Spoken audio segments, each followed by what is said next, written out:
आज हमने bryophyte start करना था। एलजी का सेक्शन हमारा कंप्लीट हो गया था। ब्रायोफाइट्स हम बिल्कुल उसी पैटर्न पे लेके चलेंगे जिस पे एलजी को लेके चले थे। हमने ब्रायोफाइट्स का इंट्रोडक्शन देखना है, फिर हम ये देखेंगे कि ओरिजिन ब्रायोफाइट्स का एलजी से किस तरह से हुआ है, क्या ऐसे कैरेक्टरिस्टिक्स आए हैं कि ब्रायोफाइट्स लैंड प्लांट्स बन गए जबकि एलजी मोस्टली आपके पास मेरीन एक्वाटिक थी। फिर हम देखेंगे कि एलजी के साथ क्या एफिनिटीज हैं, क्या कैरेक्टर सेम है ब्रायोफाइट से, क्या डिफरेंट हैं, इसकी क्लासिफिकेशन देखेंगे और इकोनॉमिक इंपॉर्टेंस हमें ब्रायोफाइट की देखनी है।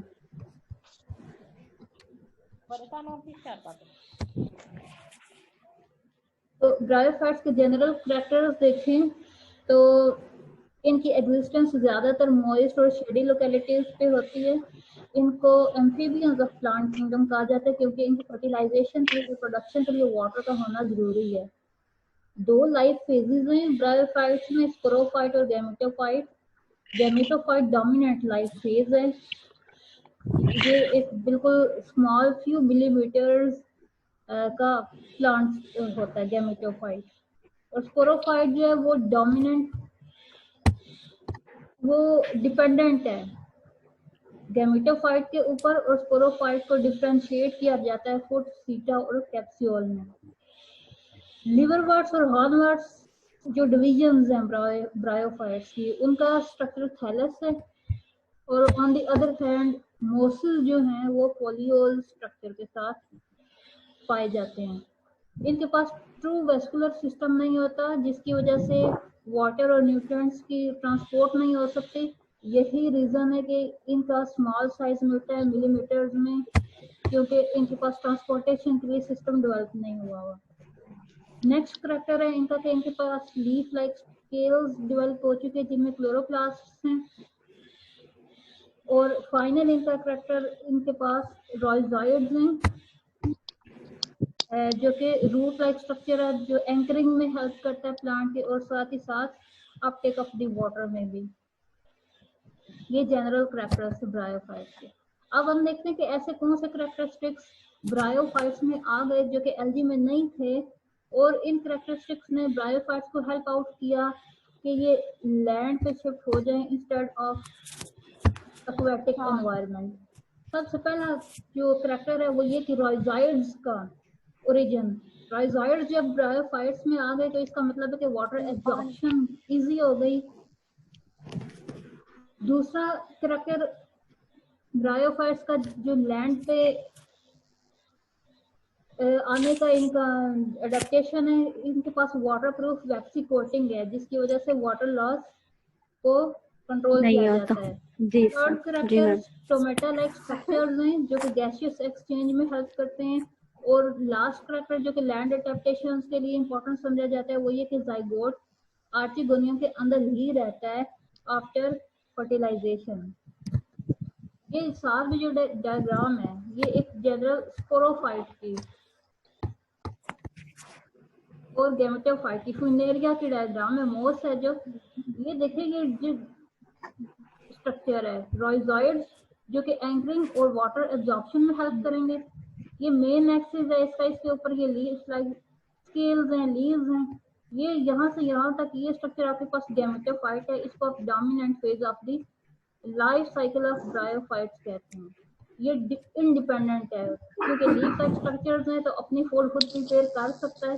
और ये दूसरा स्ट्रक्चर जो इसके ऊपर इसके अंदर से ही ओरिजिन इसका हो रहा है, ये आपके पास स्पोरोफाइट है जिसको आप फुट जो कि इसके अंदर एंकर हुआ है, सीटा जो कि अपलिफ्ट कर रहा है कैप्सूल को, और ये कैप्सूल जिसके अंदर स्पोर्स वगैरह बनने हैं, ये स्पोरोफाइट फेज है। ये स्पोरोफाइट फेज टोटली डिपेंडेंट है गैमेटोफाइट पे। अगर गैमेटोफाइट नीचे से आप हटा दें तो इसके पास क्योंकि अपना फोटोसिंथेटिक मशीनरी नहीं है, ये किसी काम का नहीं है जब तक इसके साथ गैमेटोफाइट नहीं है। तो इस वजह से आप कहते हैं कि गैमेटोफिटिक जनरेशन डोमिनेंट है ब्रायोफाइट। अब देखते हैं कि एलजी के साथ कौन से कैरेक्टर्स इसके मिलते हैं। हम कहते हैं कि ब्रायोफाइट्स का ओरिजिन हुआ एलजी से, तो कौन से कैरेक्टर्स ऐसे हैं जो कि एलजी के साथ सिमिलर हैं। नंबर 1 ज़ैंथोफिल और क्लोरोफिल जो कि आपको एलजी में मिलते हैं वही आपको ब्रायोफाइट्स में मिलते हैं। सिमिलैरिटी है, तो Yes, आप कह ma'am. सकते हैं कि ये ओरिजिन इसका एलजी के साथ है। दूसरा ये कि गैमेटोफिटिक जनरेशन दोनों में डोमिनेंट है। थर्ड करेक्टर ये कि एंथीरोजॉइड जो फ्लैजिलेटेड मेल है वो दोनों ग्रुप्स में आपको मिलते हैं। नेक्स्ट करेक्टर ये कि फर्टिलाइजेशन के लिए वाटर दोनों ग्रुप्स को चाहिए। वैस्कुलर टिश्यूज दोनों ग्रुप्स में एलजी में ब्रायोफाइट्स में नहीं है। प्रोटोनीमा जो आपने एलजी में पढ़ा था वही स्ट्रक्चर, थ्रेड लाइक स्ट्रक्चर आपको ब्रायोफाइट्स में भी मिलता है। रॉयजॉइड्स दोनों ग्रुप्स में प्रेजेंट है। एलजी के कुछ मेंबर्स में रॉयजॉइड्स प्रेजेंट हैं, जबकि ब्रायोफाइट्स ऑलमोस्ट ऑल ब्रायोफाइट्स में रॉयजॉइड्स प्रेजेंट हैं। लेकिन ये एक ऐसा स्ट्रक्चर है जो कि दोनों ग्रुप्स में मिलता है। अब हम डिफरेंसेस देखते हैं कि एलजी और ब्रायोफाइट्स में क्या डिफरेंसेस हैं। अगर प्लांट बॉडी देखी जाए एलजी की, तो वो एक रेंज ऑफ द स्ट्रक्चर्स था जो कि आपने पढ़ा था, यूनिसेल्युलर से मल्टीसेल्युलर पैरेंकाइमेटस फॉर्म तक जाता है एलजी में। ब्रायोफाइट्स में यूनिसेल्युलर फॉर्म्स नहीं है, मल्टीसेल्युलर है और कंपाउंड टिश्यूज बने हुए हैं। डिफरेंसेस आप देख रहे हैं। स्टोमेटा एलजी में नहीं है, ब्रायोफाइट्स में है। रॉयजॉइड सम एलजी में हैं, जबकि सारे के सारे ब्रायोफाइट्स में हैं। एसेक्सुअल रिप्रोडक्शन ज़ूओस्पोर से होती है एलजी में, ज़ूओस्पोर फॉर्मेशन ब्रायोफाइट्स में नहीं है। रिप्रोडक्टिव ऑर्गन्स एलजी में यूनिसेल्युलर है, यहाँ पर ब्रायोफाइट्स में मल्टीसेल्युलर है और स्टेराइल सेल्स भी है। ओस्पोर मियोसिस से गुजरता है और हैप्लॉइड स्पोर्स प्रोड्यूस करता है एलजी में, जबकि ब्रायोफाइट्स में ओस्पोर मियोसिस से अंडरगो नहीं होता बल्कि डिप्लॉइड स्पोरोफाइट बनाता है। Isomorphic alternation of generation LG में मिलती है आपको, जबकि ब्रायोफाइट्स में आपको हेटेरोमॉर्फिक अल्टरनेशन ऑफ जनरेशन मिलती है। अल्टरनेशन ऑफ जनरेशन का ये मतलब है कि गैमेटोफाइट और स्पोरोफाइट एक दूसरे को अल्टर कर रहे हैं। ये जो लाइफ फेजेस हैं, गैमेटोफाइट के बाद स्पोरोफाइट ने बनना है, स्पोरोफाइट के बाद गैमेटोफाइट ने दोबारा से बनना है। लेकिन आइसोमॉर्फिक और हेटेरोमॉर्फिक का क्या मतलब है? अगर दोनों स्पोरोफाइट और गैमेटोफिटिक जनरेशंस मॉर्फोलॉजिकली एक दूसरे से सिमिलर या आइडेंटिकल हो तो आप उसको कहते हैं कि ये आइसोमॉर्फिक अल्टरनेशन ऑफ जनरेशन है। For example algae ectocarpus है ये। अब इसमें देखेंगे स्पोरोफाइट जनरेशन जो कि डिप्लॉयड है और ये गैमेटोफिटिक जनरेशन जो कि हैप्लॉयड है, ये मॉर्फोलॉजिकली एक दूसरे से बिल्कुल सिमिलर हैं। देख के आप नहीं बता सकते कि ये गैमेटोफाइट है या स्पोरोफाइट है। इस तरह की अल्टरनेशन ऑफ जनरेशन को आप कहते हैं कि ये isomorphic alternation of generation. On the other hand ये लेमिनेरिया, ये भी एलजी ही है। इसमें देखें कि स्पोरोफाइट जो कि डिप्लॉयड है और ये गैमेटोफाइट जो कि हैप्लॉयड है, एक दूसरे से मॉर्फोलॉजिकली कितने डिफरेंट हैं। जब इस तरह से दो फेजेस लाइफ की, गैमेटोफाइट और स्पोरोफाइट एक दूसरे से बिल्कुल आसानी से डिस्टिंग्विश की जा सके, डिफरेंट होता है, उसको आप कहते हैं कि ये हेटेरोमॉर्फिक अल्टरनेशन ऑफ जनरेशन है। रिप्रोडक्शन ब्रायोफाइट्स में किस तरह से होती है? वेजिटेटिव और सेक्सुअल दो मोड्स ऑफ रिप्रोडक्शन है। वेजिटेटिव रिप्रोडक्शन फ्रेगमेंटेशन के थ्रू होती है, जिस तरह ये रिक्सिया में आपको नजर आ रही है, फ्रेगमेंट्स बन जाएंगे बॉडी के, हर फ्रेगमेंट एक नया थैलस, नया बॉडी स्ट्रक्चर बना देगा। एडवेंटिशियस ब्रांचेस का ओरिजिन हो सकता है जिससे न्यू बॉडी प्लांट की बनेगी। ट्यूबर फॉर्मेशन हो सकती है, जिस तरह ये एंथ्रोसिरॉस में नजर आ रही है, ट्यूबर्स की फॉर्मेशन आ रही है। ट्यूबर्स नेक्स्ट प्लांट को ओरिजिन करेंगे। गैमी बेसिकली एक सिंगल सेल या ग्रुप ऑफ द सेल्स है that is capable of giving rise to whole new plant body. ये मर्केंशिया में आपको गैमी नजर आ रहे हैं। गैमी कप दिखाए हुए, गैमी कप वो स्ट्रक्चर्स हैं जिसके अंदर गैमी प्रेजेंट होंगे। सिंगल सेल या ग्रुप ऑफ द सेल्स जो डिटैच होगा प्लांट बॉडी से और एक पूरी नई बॉडी प्लांट की न्यू बना देगा। लीफ के प्रोपिग्यूल्स हो सकते हैं, प्राइमरी प्रोटोनीमा या सेकेंडरी प्रोटोनीमा हो सकता है वेजिटेटिव रिप्रोडक्शन के लिए, या फिर राइजॉइड्स के थ्रू वेजिटेटिव रिप्रोडक्शन हो सकती है। जबकि सेक्सुअल रिप्रोडक्शन जो है वो आपके पास मेल ऑर्गन्स को आप एंथ्रेडिया कह रहे हैं जिसके अंदर एंथीरोजॉइड्स बन रहे हैं, और फीमेल ऑर्गन्स आपके पास आर्टिगोनी। ये एक जनरलाइज्ड लाइफ साइकिल है ब्रायोफाइट्स का। मेन बॉडी जो डोमिनेंट फेज थी वो भी आपने देखा था गैमेटोफाइट थी। ये एक haploid main plant body gametophyte bryophyte की होगी, उसके अंदर एंथ्रेडियम बनेगा जो कि मेल सेक्स ऑर्गन है, और आर्टिगोनियम बनेगा। एंथ्रेडियम के अंदर एंथीरोजॉइड्स बनने हैं, आर्टिगोनियम के अंदर एग बनना है। इन दोनों की कॉम्बिनेशन से जाइगोट फॉर्म होगा, डिप्लॉयड।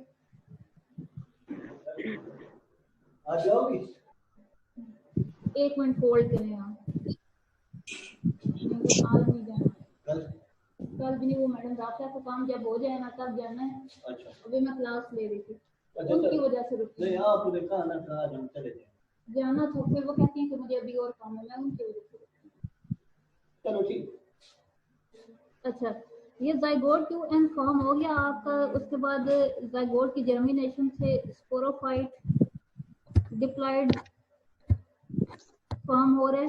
स्पोरोफाइट में कैप्सूल के अंदर आपने देखा था कि वहां पर मैम ये मतलब 2 एंड नंबर का मतलब है कि इसमें डबल नंबर ऑफ क्रोमोसोम्स होंगे। हाँ, 2n का मतलब है कि डिप्लॉयड फॉर्म। डिप्लॉयड, जी सर। जी जी मैम। कैप्सूल के अंदर स्पोर मदर सेल्स बनने, स्पोर मदर सेल्स में मियोसिस होगी, हैप्लॉइड स्पोर्स बनेंगे। स्पोर्स की जर्मिनेशन से प्रोटोन या डायरेक्ट गेमेटोफाइट बन जाएगा, या फिर पहले एक प्रोटोनिमा थ्रेड लाइक स्ट्रक्चर बनेगा। और ये जो स्ट्रक्चर है ये एलजी से रिजेम्बलेंस रखता है, इस वजह से आप कहते हैं कि एवोल्यूशनरी रिलेशनशिप है एलजी के साथ ब्रायोफाइट। या तो डायरेक्ट गेमेटोफाइट बन जाएगा, या फिर पहले प्रोटोनिमा की सिंथेसिस होगी और फिर प्रोटोनिमा गेमेटोफाइट बनाएगा। ठीक है, ये गेमेटोफाइट आपके पास हैप्लॉइड मेन प्लांट बॉडी है, dominant life phase of bryophytes में। इस पे एंथ्रेडियम और आर्टिगोनियम के अंदर एंथीरोजॉइड्स और एग्स की फॉर्मेशन है, जाइगोट फॉर्मेशन है। जाइगोट की जर्मिनेशन से डिपेंडेंट डिप्लॉइड स्पोरोफाइट की जनरेशन है। स्पोरोफाइट में फुट थीटा कैप्सूल, ये 3 स्ट्रक्चर्स आपने देखे थे। कैप्सूल के अंदर स्पोर मदर सेल्स बनेंगे, स्पोर मदर सेल्स में मियोसिस से हैप्लॉइड स्पोर्स बनने हैं। हैप्लॉइड स्पोर्स में जर्मिनेशन के बाद मेन गैमेटोफाइट हैप्लॉइड बॉडी दोबारा बन जाएगी। ठीक है, यस मैम। क्लासिफिकेशन इसकी सिंपल सी है, इसकी जस्ट 3 डिविजन हैं। हेपेटिक ऑक्सीडा डिवीजन, इसके मेंबर्स को जनरली लिवर वर्ड्स कहा जाता है।